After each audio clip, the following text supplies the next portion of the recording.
Manish Garg Uttar Pradesh. Baghpat UP के बागपत में दो नाबालिग छात्रों ने अपने ही उस्ताद मौलवी से पिटाई का बदला इस कदर लिया कि उनकी इस कार्रवाई ने सबकी रूह कंपा दी। दोनों छात्रों ने मौलवी के पूरे परिवार को सोते समय मस्जिद के एक कमरे में तड़पा तड़पा कर मौत के घाट उतार दिया। बदले की आग में पागल दोनों छात्रों ने मौलवी की दो बेटियों को मारकर एक चारपाई पर डाल दिया और मौलवी की पत्नी को मारकर फर्श पर डाल दिया। पूरे कमरे में खून ही खून नजर आ रहा था। इस घटना को देखने वालों की रूह कांप उठी। मस्जिद के मौलवी ने दो छात्रों की थी पिटाई। बागपत के गानगनौली गांव की मस्जिद के मौलवी ने दो छात्रों की पिटाई कर दी थी, जिसके बाद गुस्से में दोनों छात्रों ने एक भयानक कदम उठाया। उन्होंने मौलवी इब्राहिम की पत्नी इसराना और उसकी दो बच्ची सोफिया और सुमिया को मौत के घाट उतार कर अपनी पिटाई का भयानक बदला लिया। मौलवी की पत्नी और दो नन्ही बेटियों पर सोते हुए छुरी और हथौड़े से वार कर निर्मम हत्या कर दी। नाबालिग दोनों छात्रों ने मौलवी से पिटाई का बदला लेने के लिए ये खौफनाक कदम उठाते हुए छुरी और हथौड़े से तीनों पर प्रहार कर हत्या की घटना को अंजाम दिया। पुलिस ने मात्र 6 घंटे में इस ट्रिपल मर्डर को सॉल्व। फिलहाल बागपत पुलिस ने मात्र 6 घंटे में इस ट्रिपल मर्डर का सुलझाया है। ट्रिपल मर्डर की शुरुआती जांच के लिए डीआईजी कलानिधि नैथानी, एसपी सूरज राय, एडिशनल एसपी और बड़ौत सीओ सहित भारी पुलिस फोर्स घटनास्थल पर पहुंचा था। एसपी बागपत सूरज राय ने बताया कि घटना को सुलझाने में 7 टीमें लगा दी गई थीं। फील्ड यूनिट के द्वारा फिंगरप्रिंट और डीएनए साक्ष्य जुटाए गए। पुलिस की 7 टीमों ने मात्र 6 घंटे में एक वीडियो को देखते हुए 2 संदिग्ध चिन्हित किए।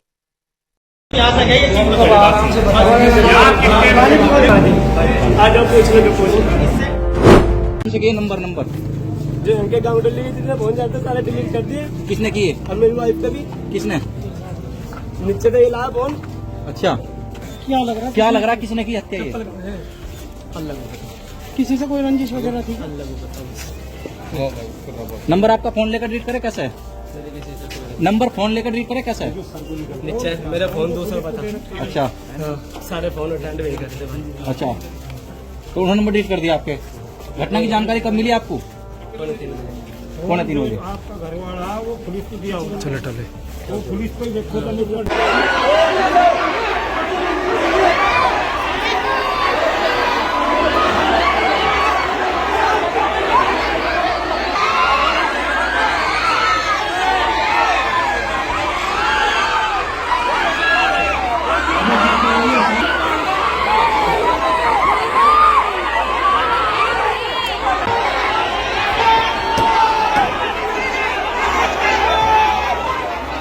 2025 को थाना दोगट अंतर्गत ग्राम गांगनौली में सूचना मिली कि एक मस्जिद जिसके ऊपर एक कमरे पर मस्जिद के मुफ्ती साहब अपने पत्नी और 2 बच्चों के साथ रहते थे और मुफ्ती कहीं किसी काम से बाहर गए हुए थे, तो वहाँ पर उनकी पत्नी और दोनों बच्चों का शव मिला। इस घटना पर तत्काल थाना police, CO Baraut, additional SP मेरे और स्वयं डीआईजी महोदय के द्वारा भी घटनास्थल का निरीक्षण किया गया और तत्काल घटना के सफल अनावरण के लिए 7 टीमें लगा दी गई।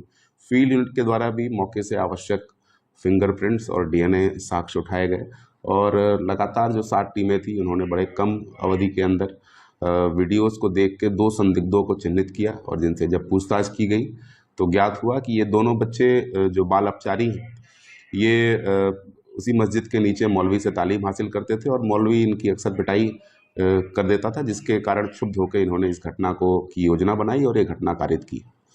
इन दोनों बाल अपचारियों के निशानदेही से घटना में प्रयुक्त हथौड़ा और छुरी बरामद हुआ है।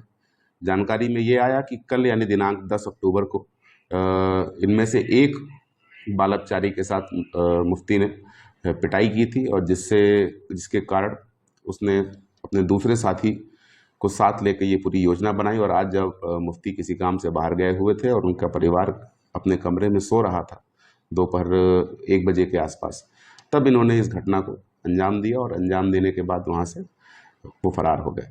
बड़े ही कम अवधि में पूरी बागपत पुलिस की टीम, एसओजी सर्विलांस और तमाम 6 थानों की टीम ने इस पूरी घटना को वर्कआउट किया है और दोनों बाल अपचारियों को अपनी कस्टडी में लिया है। थाना दोगट पर वादी की तहरीर पर अभियोग पंजीकृत करके आवश्यक विधिक कार्रवाई की जा रही है।